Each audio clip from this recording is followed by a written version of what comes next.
Today was clearly the day Angel and Nicole were supposed to get married. Yet, as she wore her wedding dress to the evening reception hall, the venue was empty, with only her family members looking grim. Meanwhile, I was currently on my way back to the company. My assistant sat in the passenger seat, his fingers quickly scrolling across a tablet. His voice reporting steadily. "Mr. Angel, the bank has received the message. Senor Ray of Goldman Sachs indicated that the loan approval for Techno Lunar will be immediately frozen. Senor Leon of SpaceX has also confirmed that they will take over Technolunar's client base under our conditions." I leaned back in the seat, closing my eyes to rest, feeling a little sad and also a little afraid. Nicole was built by my own hands. Over the past 5 years, from the initial shaky steps when she started her business, until now, when Techno Lunar had gained some reputation in the industry. I watched her advance step by step, and I was accustomed to silently clearing obstacles whenever she was in trouble. Her personality was stubborn and competitive, always wanting to prove she didn't need anyone's protection. Therefore, I never told her how many contracts she thought were successfully negotiated by chance were actually paths I had quietly paved. How many preferential policies she thought she stumbled upon were relationships I had smoothed out beforehand. Did not matter. What I wanted was never her gratitude. I only wanted the unyielding light in her eyes when she stood beside me, and occasionally, when she leaned on me. That statement, tinged with a little dissatisfaction. "Angel, give me a hand." Until this morning, I was still very moved. Nicole was finally about to become my wife. In the mirror, my expression was calm, but my heartbeat was a little faster than usual. Assistant Diego Cortez silently appeared behind me, presenting a folder. "Mr. Angel, final confirmation of the wedding procedure." I glanced through it and nodded. "The ceremony begins in 30 minutes. The guests have all arrived." Nicole must have changed into her wedding dress and is waiting in the dressing room. "Are things ready over there?" Miss Nicole finished her makeup and hair 20 minutes ago. Diego paused, then added, "However, she seems a little anxious." I raised an eyebrow. "What's wrong?" Assistant Hector still hasn't arrived. The name Hector Valero made my fingers pause slightly. He was Nicole's personal assistant. A young man of ordinary ability but highly regarded by her. He had been with the company for less than a year, yet he was involved in core projects. And Nicole even insisted on having him in charge of the wedding rings and the safekeeping of important documents for today's wedding, simply because he looked like her deceased first love. She never clearly stated this reason, but I knew it better than anyone. "Traffic jam?" I asked in a flat tone. "It's unclear." Diego lowered his eyes. "Miss Nicole has called twice to urge him. Assistant Hector only said he's still on his way." I looked at my watch, said nothing more, and strode toward the dressing room. Opening the door, Nicole was standing with her back to me, looking out the window. The train of her wedding dress spread across the floor. Hearing the sound, she spun around abruptly. Her makeup was perfect, her eyebrows delicate, her lips a fresh color. But her expression carried a rare touch of confusion. Her fingers tightly gripped her phone. "Angel." She quickly walked over, her high heels making a dull thump-thump sound on the carpet. "Hector still hasn't arrived." I reached out to hold her shoulders, calming her emotions. "Don't rush. What is it?" He said he's stuck on the highway, and it will take at least another hour. Her voice trembled slightly. "The wedding rings are with him, as well as the final draft of the supplementary agreement with the investor and the ceremony procedure USB. They are all in his hands." I narrowed my eyes slightly. "Highway traffic? At this hour? Tell him to hand the items over to an express delivery service or report his location. I'll send someone to get them." I spoke calmly. "The wedding will not be postponed." "No." Nicole almost immediately refuted, her fingers unconsciously clutching my sleeve.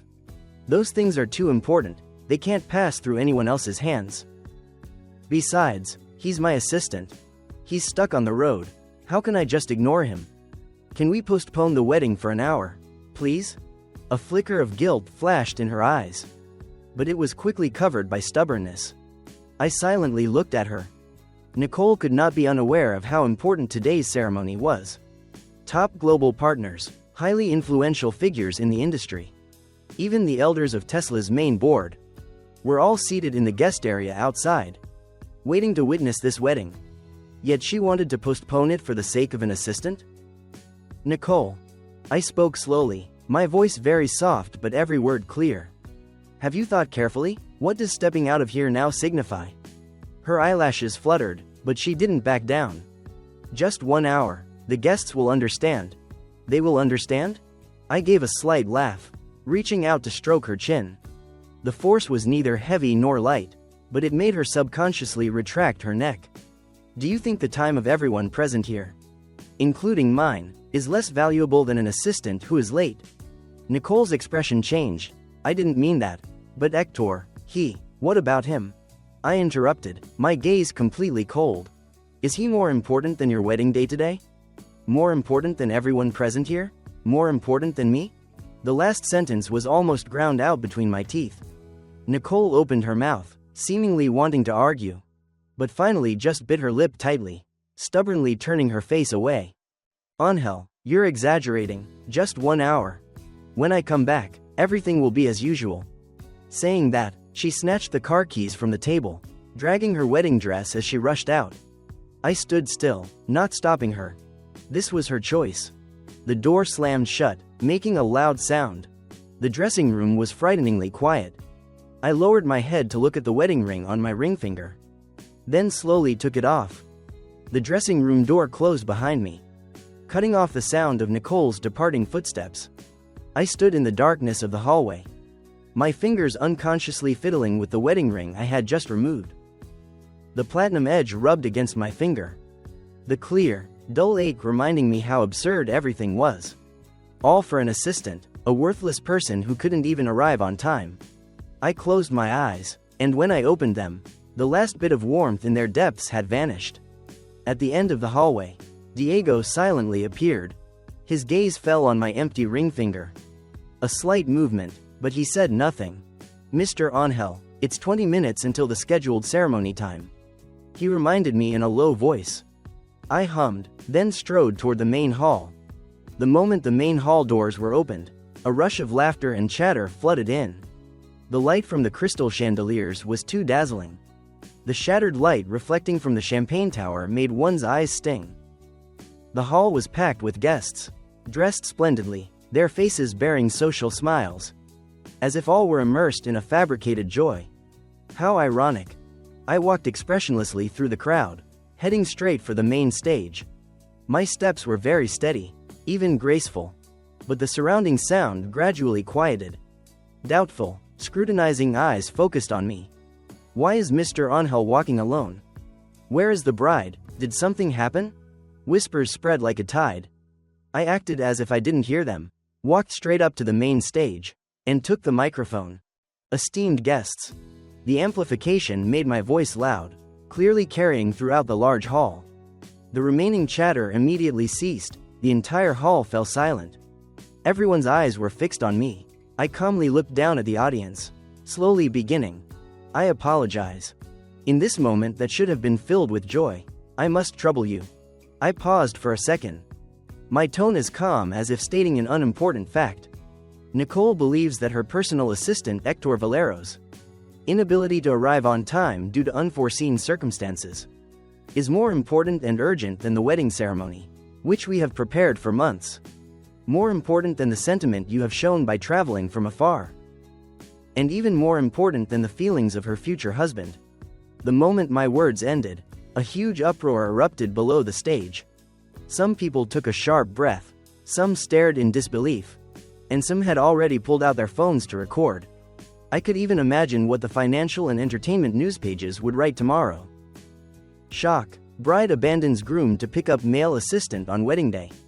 Techno-Lunar CEO Nicole calls off wedding for assistant. I curved my lips slightly, but my eyes were icy. Based on Nicole's clear choice and priority, I continued, my voice neither high nor low, but making the entire hall fall silent again. This wedding has lost its original meaning and foundation. Therefore, I, Angel, officially declare here The wedding scheduled for today is permanently cancelled. The two words, permanently cancelled, sounded like a terrifying thunderclap. The audience instantly exploded, a mix of astonishment, discussion, and camera clicks. Some people stood up to ask questions, some tried to move forward. The scene was chaotic. I ignored them, bowing slightly. The inconvenience and losses I have caused you today. My assistant Diego Cortez will be responsible for handling entirely and providing reasonable compensation. My deepest apologies once again. Please enjoy yourselves. After speaking, I put down the microphone, turned, and stepped off the stage. The waiter standing nearby held a tray of champagne, his face still showing lingering astonishment. I paused, opening my palm. The wedding ring lay quietly there, emitting a cold light. Without hesitation, I relaxed my fingers. A clear clinking sound. The ring drew an arc in the air, falling precisely into a glass of champagne on the waiter's tray. The golden wine rippled slightly, the ring slowly sank to the bottom. Like a silent funeral, the entire hall was struck dumb. I didn't look back, heading toward the side door. Diego appeared beside me like a shadow, his voice extremely low. "Mr. Angel, the car is ready." I hummed, not stopping my pace. Behind me, the noise in the main hall erupted again. Faintly, I could hear someone loudly questioning. Someone making a phone call, and some people had already begun rushing out. Perhaps to chase after Nicole or to pursue the news. None of this concerned me anymore. The moment I pushed open the side door, the cold wind hit my face. The sky was overcast, heavy clouds looming, as if a major storm was imminent. Diego quickly followed. "What's next, sir?" I pulled open the car door, my voice frighteningly calm. "Activate the contingency plan. I want Nicole to know exactly what she has lost." The highway wind whistled past. Nicole gripped the steering wheel so tightly that her knuckles were white. In the passenger seat, her wedding dress lay in a tangled pile. The phone rang just then. Her best friend Carla Linners's voice was tinged with sobs. "Nicole, come back quickly. Angel canceled the wedding." He announced it publicly in front of everyone. Nicole suddenly slammed the brakes, the tires screeched on the asphalt. "What?" Her voice was distorted, not sounding like her own. "Angel told everyone that. You felt Hector was more important than the wedding, more than the guests, more than him.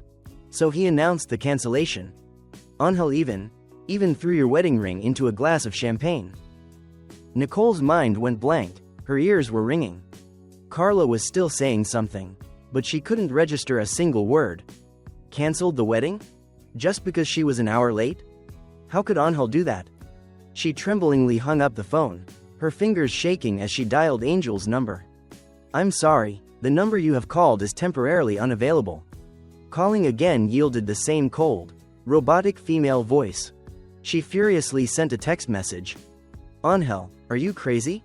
You canceled the wedding just because I was an hour late? How can you be so cruel and unreasonable? Pick up the phone, let's talk. Do you know what you are doing?" The messages sank into silence like a stone dropped into the sea. Panic and anger surged like a tide, drowning her reason. She abruptly punched the steering wheel, the car horn blared loudly. The car behind honked impatiently. Only then did she realize her car was still stopped in the middle of the highway. Taking a deep breath, she forced herself to calm down. Find Hector first, get the wedding rings and documents. After that, what then? Go back and marry Angel, complete the wedding, or have a huge fight with him? She didn't know. But at this moment, she could only step on the accelerator and continue driving forward. This Angel, when I bring Hector back, I'll definitely give him a piece of my mind. But she didn't know that Hector had not gotten onto the highway at all.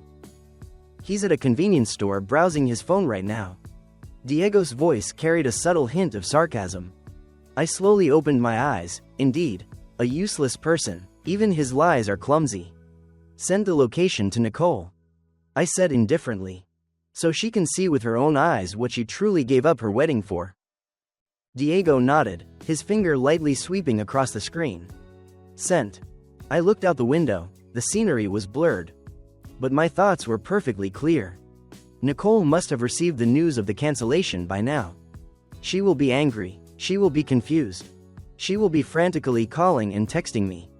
Unfortunately, Nicole will never receive a reply. The phone in my pocket vibrated. I took it out and glanced at it. The screen displayed a series of unread messages. Angel, are you crazy? You canceled the wedding just because I was an hour late? How can you be so cruel? Pick up the phone. Let's talk. Do you know what you are doing? The last message was sent 5 minutes ago. You just wait. I'll be right back. I emotionlessly locked the screen and tossed the phone aside. It's too late. The glass door of the convenience store was forcefully pushed open, slamming into the wall with a loud noise. Nicole stood at the entrance. The train of her wedding dress was soaked by rainwater, clinging coldly to her calves. Her drenched hair was stuck to her face. Her makeup was smeared, and she looked utterly miserable. The few scattered customers in the convenience store stared at her in astonishment. In the corner, Hector Valero was sitting cross-legged, playing on his phone, an unfinished cup of coffee placed beside him. His hair was messy, dark circles were prominent under his eyes, and he faintly smelled of cheap alcohol and perfume. There was absolutely no indication that he had been stuck in traffic. The blood in Nicole's body froze instantly. Hector. Her voice was icy. Hector snapped his head up, saw her, and his expression immediately changed. He awkwardly stood up. Nicole, CEO. Why are you here? He stammered, his eyes evasive. I was just about to call a cab. The traffic jam was too long, so I came here to rest for a bit. Nicole glared at him, her chest heaving violently. The lie was a complete lie. She had abandoned her wedding, abandoned Angel, abandoned all the guests for this lie.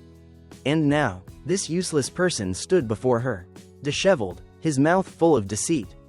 Get in the car. She ground out the 2 words, turning and walking away. Hector hurriedly grabbed his backpack and followed. Nicole, CEO. Listen to my explanation. I really didn't mean to. I had a work engagement last night, drank a bit too much, and overslept this morning. I was afraid you would be angry. Nicole suddenly spun around, her eyes sharp as knives. Shut up. Hector fell silent. In the car on the way back, the atmosphere was terrifyingly suffocating. Nicole tightly gripped the steering wheel, her knuckles white.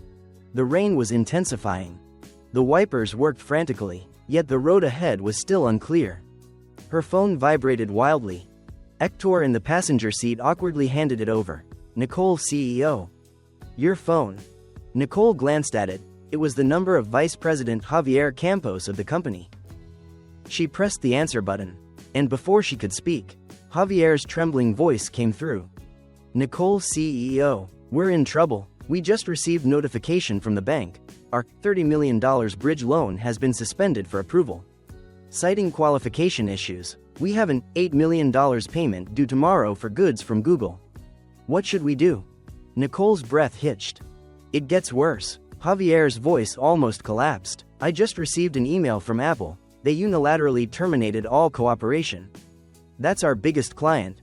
Nicole's eyes darkened. Apple, that was the core client Techno Lunar relied on for survival, accounting for 70% of the company's revenue. She fumbled to hang up the phone, then opened her mailbox. Indeed, an email from Apple clearly stood out. Recent assessment indicates that Technolunar's management has significant uncertainty, making it impossible to guarantee the stability of the supply chain and subsequent service support. We hereby officially announce the termination of all cooperation agreements between the 2 parties. Effective immediately. Impossible, she muttered, her trembling finger scrolling down. Immediately afterward, a voice message on Instagram automatically played. An investor's voice was cold and distant. Nicole, CEO. I heard there were some issues with the wedding. We are very concerned about the stability of the company.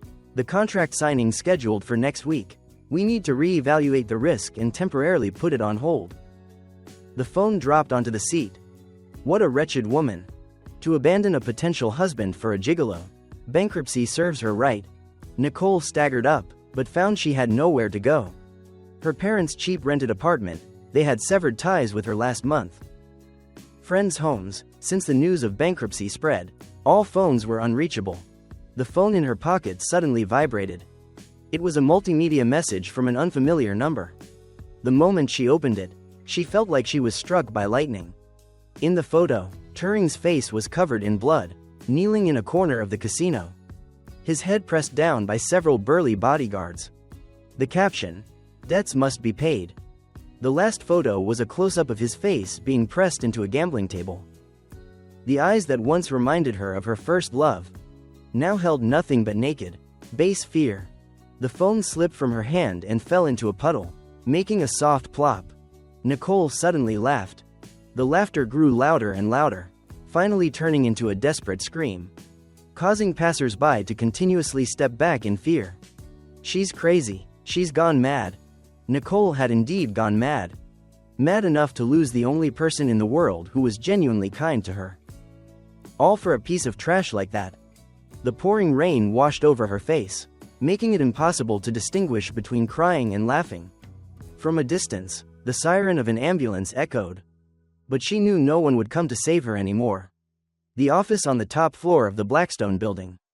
Outside the floor-to-ceiling glass window was the illumination of the entire city. Diego knocked and entered, his tone calm. "Miss Nicole is downstairs. She says she wants to see you." I did not look up, continuing to review the documents in my hand. "Tell her to go home. Security has already stopped her 3 times." Diego paused for a moment. "She refuses to leave, saying she can wait until you agree to see her." I folded the documents, looking up and out the window. 3 months, since that rainy night. Nicole had completely disappeared from my life. Until today. Let her up. I wanted to see what other ridiculous things she could say. The office door was gently pushed open. Nicole stood at the door, looking even more haggard than the last time we met. She wore a simple white shirt and black trousers. Her curly hair, once meticulously styled, was now just casually tied up on her head. She wore no makeup, the dark circles under her eyes were prominent. She had lost a lot of weight, her wrists were slender, as if they might break. Her whole body looked like a piece of paper drained of water. Pale, fragile, and easily shattered. But Nicole's eyes were terrifyingly bright, staring intently at me, as if grasping the last straw of salvation. "Angel." Her voice was very soft, carrying a cautious tremble. I did not stand up, nor did I invite her to sit down, only looking at her indifferently. "What is it?" Nicole seemed hurt by my tone, her fingers unconsciously clutching the hem of her shirt, but then quickly letting go. Taking a deep breath, she walked up to my desk. "I have thought for a very long time." Her voice dropped. "These past few months, I have regretted every single day." I said nothing. Her eyes were red-rimmed, but she was trying hard to hold back her tears. "I was wrong, Angel. I truly know I was wrong. I shouldn't have abandoned you for Turing. I shouldn't have taken your sacrifices for granted. And I definitely shouldn't have disgraced you at the wedding." Her fingers lightly rested on the edge of the desk, visibly white from the force she was applying. "The most foolish thing I have ever done in this life was losing you for a piece of trash." I gave a cold laugh, finally speaking. "So what?" She seemed hurt by my coldness, but stubbornly continued. "I know anything I say now is useless, but I still want to tell you. The person I love has always been you. Turing, I only saw him as a replacement for Steve. I couldn't distinguish my feelings. I was too stupid, but now I understand. You are the only one I love." Nicole raised her head, tears finally falling. "Angel, I don't need anything anymore. The company, my reputation, money, I can do without them all. I just want to be by your side. Even if it's just as a maid, as a secretary, or even as your plaything. Anything. If you're not at ease, I can sign a prenuptial agreement. I can give up all my assets. I don't need anything. I just need you." Her voice grew softer and softer, finally turning into a plea. "I beg you to give me one chance. Just one." The office sank into a deadly silence. I looked at her tear-stained face and suddenly found it ridiculous. Nicole, who was once so arrogant that she looked down on everyone, was now humbling herself to the dust, begging me for a scrap of love. It was truly laughable. I slowly stood up and walked over to stand in front of her. She looked up at me, her eyes filled with hope. I reached out and grasped her chin, the pressure neither heavy nor light, but it made her tremble violently. "Deep affection that arrives late is cheaper than weeds," I said softly. "Nicole, Why didn't you do this sooner? Her pupils suddenly constricted, as if she had been stabbed. That day, at the wedding, I gave you a chance. I let go of her and turned to walk toward the floor-to-ceiling glass window. It was you who chose Turing. Her voice was shaky. I truly know I was wrong. You know you were wrong. And then what? I didn't turn around. Do you think an apology can erase everything? I can compensate. I can. Compensate with what? I interrupted her, my voice ice cold. My honor? My sincere heart? Or the wedding you destroyed? Nicole sank to the floor where she stood, her face deathly pale. I turned back, looking at her swaying figure, and suddenly felt tired.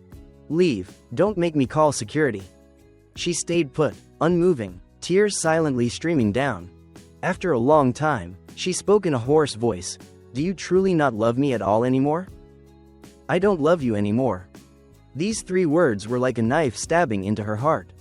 She stumbled, nearly losing her footing. All right.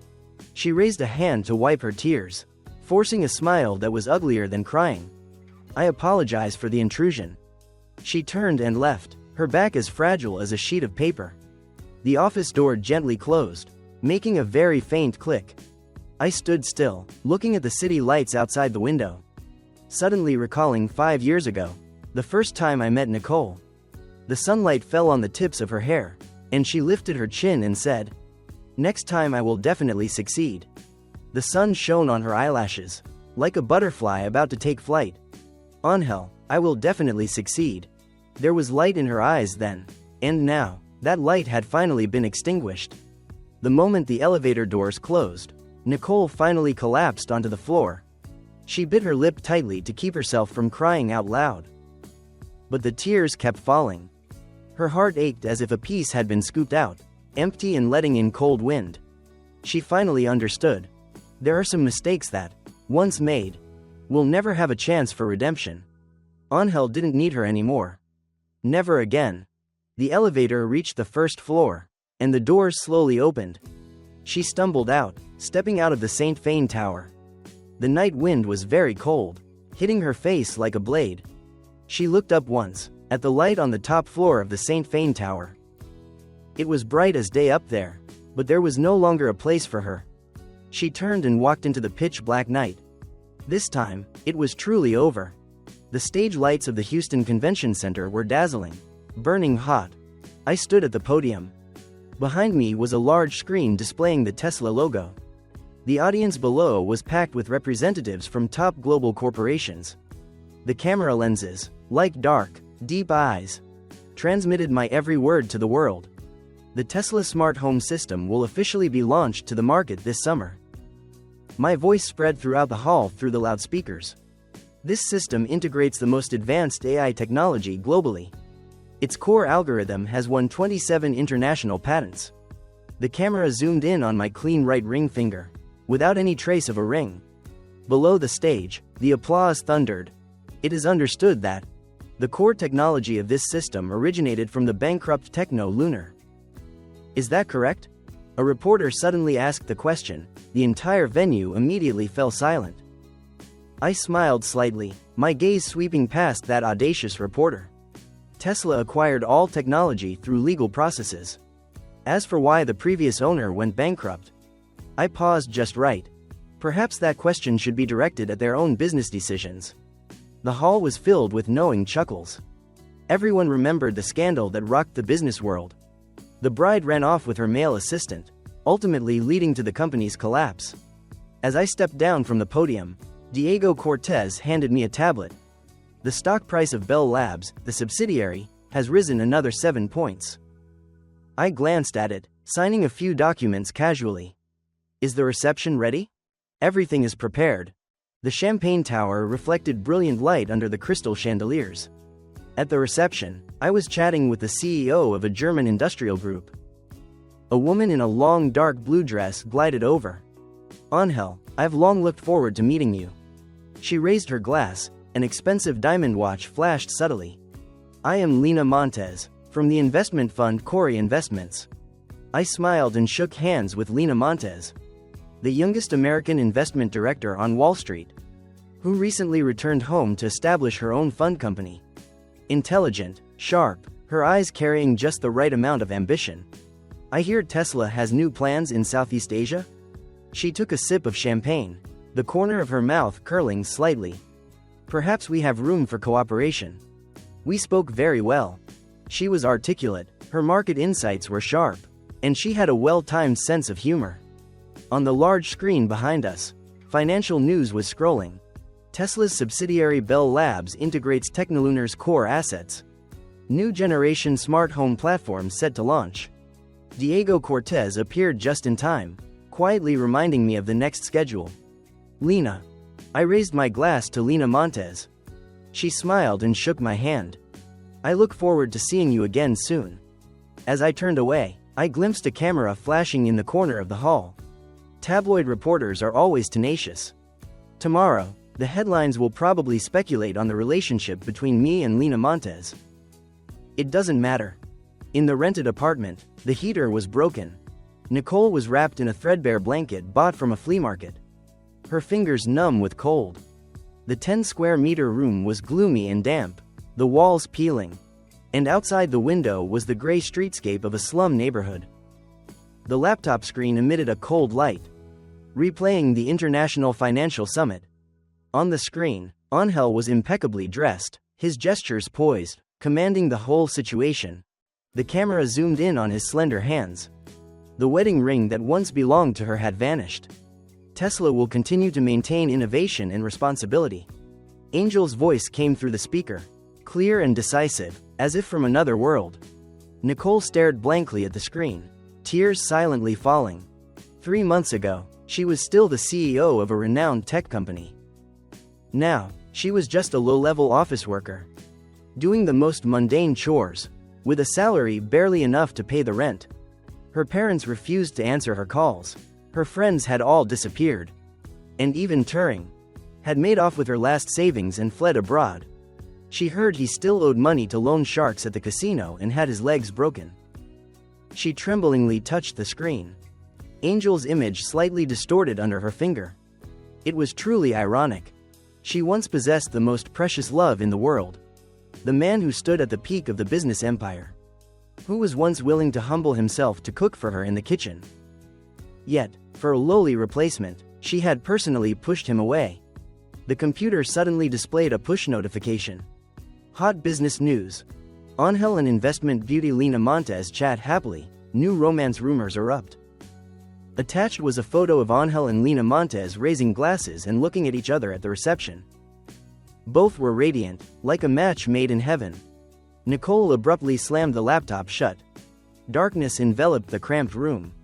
She huddled in the corner, clutching her knees, finally letting out the long-suppressed sobs. It wasn't that Angel was cruel, but that she was unworthy. The camera slowly zoomed out. In the shabby rented room, the woman trembled, huddled in the darkness. And on the frozen screen was the vigorous smile of the man under the stage lights. Two worlds, never to intersect.